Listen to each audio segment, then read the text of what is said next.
বিআশরি কালিমাতি, ও মুআজ, আমি তোমাকে 10টি বিষয়ে তোমাকে পরামর্শ দিচ্ছি। তার 1 নম্বর হলো ক্বালা লা তুশরিকি বিল্লাহি শাইআন ওয়া ইন কুতিলতা ওয়া হুররিকতা। ও মুআজ, যদি তোমাকে কতল করে ফেলা হয় কিংবা তোমাকে যদি আগুনে পুড়ে যদি মারা হয়, ও মুআজ, এই অবস্থার মধ্যে দিয়েও তুমি খবরদার কোনদিন যেন তুমি শিরিক করবা না।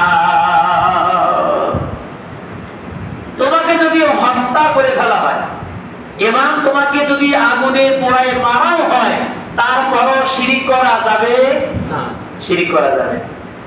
যদি আমরা অনেকেই বলে থাকি যে ঈমান মানে জীবন বাঁচানো ফরজ, অনেকে বলি না, কিন্তু জীবন বাঁচানো ফরজ যদি হতো, ইব্রাহিম আলাইহিস সালামকে যখন আগুনের মধ্যে ফেলা হচ্ছিল তখন তো উনি বলতে পারতেন যে তোমরা আমারে মেরো না, আমি তোমাদের বশ্যতা স্বীকার করলাম, জীবনটাকে বাঁচাইলেই তারপরে অন্য কিছু দেখা যাবে। তিনি কিছুই বলেননি। এমনকি আগুন জ্বালিয়ে আগুনের মধ্যে যে ফেলানো হবে, তার বাপ নিজেই দড়িটান দেওয়া শুরু করেছে সন্তানকে আগুনে ফেলাই দেওয়ার জন্য। তখন আল্লাহর ফেরেশতারা বলে, ও ইব্রাহিম, তুমি বলো, যদি বলো দুই পাশের এই যে বড় বড় পাহাড়গুলো আছে, পাহাড়গুলো দিয়ে এই মাঝখানে যারা আগুন জ্বালিয়ে তোমাকে মারার জন্য চেষ্টা করছে, একটা ঝাপটা দেব, একটা ঠাসা দেব, একটা ঠাসা দিয়ে কোথায় চলে যাবে? চূর্ণ বিচ্ছিন্ন হয়ে যাবে। ইব্রাহিম আলাইহিস সালাম বললেন, আমি এমন মাবুদের, এমন প্রভুর, এমন রবের ইবাদত করতে গিয়ে আমি করি না যে আল্লাহ আমারে কি হচ্ছে তিনি দেখতেছেন না, আমি তার ইবাদত করি না। নিশ্চয় যে অবস্থায় আমার আগে আছে আমাকে ওরা মেরে ফেলার চেষ্টা করতেছে, সব কিছু আমার মহান মালিক তিনি দেখতে পাচ্ছেন। সুবহানাল্লাহ। আমি এমন অন্ধ আল্লাহর ইবাদত করি না যে আল্লাহ আমার যে কি হচ্ছে তিনি দেখতে পাচ্ছেন, এমনটা না।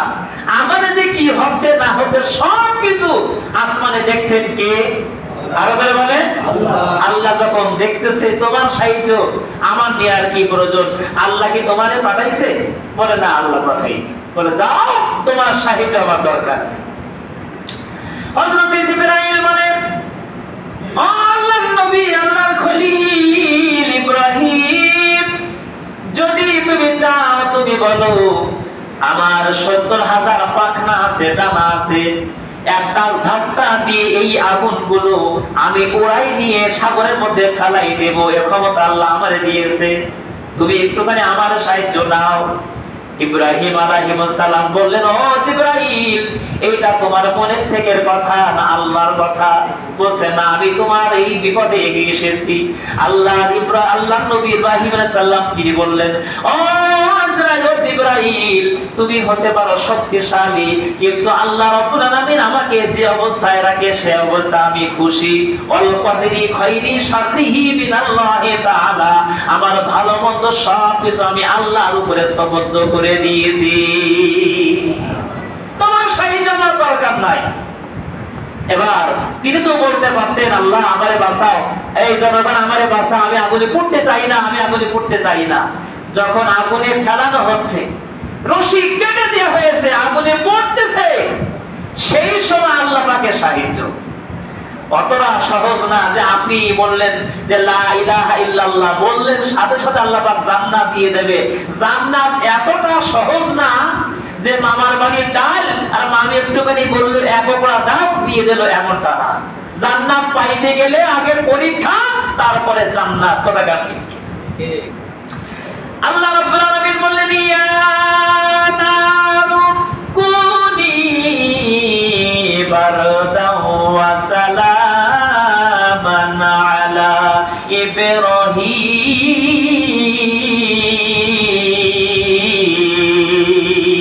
আল্লাহু আকবার। ইয়া নারু, হে আগুন, কুনি বারদাও ওয়া সালামান আলা ইব্রাহিম, আমার খলিল, আমার বন্ধু ইব্রাহিমের জন্য তুমি শান্তিদায়ক ঠান্ডা তুমি হয়ে যাও। চলে বলেন সুবহানাল্লাহ। সাহায্য করলেন কে? আল্লাহ। আল্লাহ সাহায্য করলেন। জাকারিয়া আলাইহিস সালামের কথা আপনারা জানেন। যখন তাকে তাড়া করা হলো, দৌড়াইয়ে দৌড়াইয়ে বড় একটা গাছ, ফাঁকা ময়দান, একটা গাছ সামনে বলে গাছ শিগগির বাঁচাও, আমারে বাঁচাও। গাছ মাঝখান থেকে ফাঁক হয়ে গেল, গাছের মধ্যে জাকারিয়া আলাইহিস সালাম তিনি ঢুকে পড়লেন। শয়তান চিন্তা করে দেখলো যে ঢুকে পড়লো যে, এই যে সেফ হয়ে গেল, যে নিরাপদ জায়গা চলে গেল, যে সাথে সাথে জামা একটুখানি কানি টেনে ধরেছে। গাছের মধ্যে সমস্ত বডি একটুখানি জামার একটুখানি কোনা বের হয়ে আছে গাছের ছালের বাইরে। লোকজন এসে বলল, কই, এই পথ দিয়ে তো আসতেছিল, গেল কোন জায়গায়? কেউ কোনো কথা বলতে পারে না, কেউ কোনো খবর রাখে না। ইবলিস শয়তান মুরব্বি সেজে এসে বলছে, বাবাজিরা তোমরা কাকে খুঁজতেছো? বলছে জাকারিয়া নবীকে। আমার মনে হয় এই জাকারিয়া এই গাছের মধ্যেই ঢুকে গেছে। বলে বুঝবো কি করে? বলছে তার গায়ের জামার রং কি ছিল? এই রঙের। বলছি দেখো তিন বাবাজি, এই রকম রং কিনা? বলে হ্যাঁ, তো এই যে সে রং। বলে হ্যাঁ, এর মধ্যে ঢুকে পড়ছে। এবার ওরা কি করলো? গাছের মাথার থেকে মাথাটা কেটে দিল।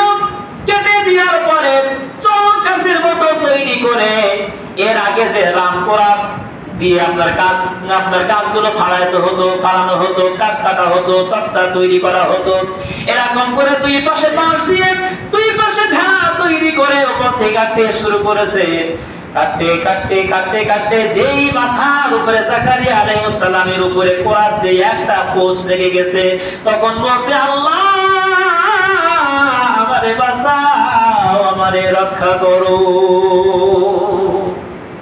আল্লাহ বললেন, জাকারিয়া একটু আগে যদি তুমি আমারে বলতে, একটু আগে যদি আমার কাছে সাহায্য তুমি চাইতে, আল্লাহ আমার রক্ষা করো, কোথায় গাছ? ও তো আমার সৃষ্টি, আমার সৃষ্টি ও গাছ। তুমি আমার কাছে সাহায্য চাইলে আমি রব্বুল আলামিন কিভাবে আসমানি মদত দিয়ে তোমারে সাহায্য করতাম? দুনিয়ার পয়সা পরিমাণ কোন মানুষ তোমার দেরি পাইতো না। জোরে বলে সুবহানাল্লাহ। এখন গাছের কাছে সাহায্য তুমি চেয়েছো, গাছ তোমারে বাঁচাক, গাছ তোমারে বাঁচাক। দুই পাশ থেকে যখন এমন করে কাটা শুরু হয়ে গেছে, একটা বারের জন্য উফ আহ শব্দ তিনি করলেন না। দুই পাশে দুই ভাগ হয়ে গেল, দুই পাশে দুই ভাগ হয়ে দুনিয়া থেকে বিদায় নিল। জোরে জোরে বলেন সুবহানাল্লাহ। তাহলে বোঝা গেল সাহায্য চাইতে হবে কার কাছে? সাহায্য দেওয়ার মালিক কে? আল্লাহ। পীর ভাইরা, এজন্য লা তুশরিক বিল্লাহ, শিরক করা যাবে না। আল্লাহর নবী বলেন, ওয়াইন কুতিলতা ওয়া হুররিকতা, যদি তোমাকে হত্যা করেও ফেলে, যদি তোমাকে পুড়িয়ে মেরে ফেলে, এই অবস্থাতে তুমি কোনোদিন কোনো মানুষের সামনে তুমি নিজের আবরু, নিজের ঈমানকে রক্ষা করার জন্য তুমি লা তুশরিক বিল্লাহ, শিরক করো না। শিরিক থেকে তুমি বিরত থাকার চেষ্টা করবে। প্রিয় ভাইরা আমার, শিরিক এমন একটা কঠিন জিনিস, এমন একটা কঠিন জিনিস শিরিক, যেটা বাংলা ভাষায় বলি, স্বামী স্ত্রী তাদের অধিকার একে অপরের। হুন্না লিবাসুল লাকুম ওয়া আনতুম লিবাসুল লাহুন্না। স্বামী হলো স্ত্রীর পোশাক, স্ত্রী হলো স্বামীর পোশাক। আপনি আমি বাড়িতে নাই, বাড়িতে না থাকার কারণে অন্য কোন পুরুষ যদি আপনার ওই বিছানায় যদি স্ত্রীর পাশে শুয়ে থাকে, আপনি বাড়ি এসে নাকি ভালো চোখে দেখবো? কথা বলে ভালো চোখে দেখবো? কাগজ খুঁজবো, কোথায় আছে কাগজ নিয়ে এসে 3 তালাক এই রাত্রি। কেন? সারা জীবন এই স্ত্রী আপনার আমার সাথে, 50 বছর আপনার আমার সাথে, 40 বছর আপনার আমার সাথে, একটা দিন কোন রকম তার বন্ধুর সাথে, ওই ছোটবেলার বন্ধুর সাথে একটুখানি রাত কাটিয়েছে, একটুখানি যাপন করেছে, তাই যদি 3 তালাক আপনি আমি দিয়ে দেই, আল্লাহ রাব্বুল আলামিন বলেন, এই বৃষ্টি দেই আমি, সূর্যের আলো দেই আমি, চন্দ্রের আলো দেই আমি, সমুদ্রে প্রবাহ হয়, বায়ু হয়, বাতাস হয়, পানি ওঠা নামা করে আমার হুকুমে। তোমরা যে সুতার মতো করে বাগদার বোনাগুলো তোমরা সোসের মতো ওই পানিতে ঢেলে দিয়ে আসো, বড় করে দেই আমি। তোমরা ছোট ছোট বীজগুলো বপন করে আসো, এখান থেকে অঙ্কুরিত করে আমি ফল দেই। এত কিছু তোমারে দেই, এত কিছু তোমারে খাওয়াই, এত হাদিস তোমারে ভক্ষণ আমি করাই, এত নিয়ামত পাওয়ার পরে কি করে তুমি লা তুশরিকু বিল্লাহ, তুমি কেমন করে শিরিক আমার সাথে করো? এই শিরিক করার কারণে, একটা কারণে যদি ওই স্বামী 3 তালাক দেয়, আমি রব্বুল আলামিন আমারও মন চায় তোমারে জাহান্নামের আগুন দিয়ে জ্বালাইতে। আমারে খাও, আমারে পরো, আমার সবকিছু তুমি গ্রহণ করো, আর আমারে তুমি বাদ দিয়ে অন্য কারণ ডাকো, অন্য কারণ তুমি ডাকো, আমি এটা সহ্য করতে পারি না।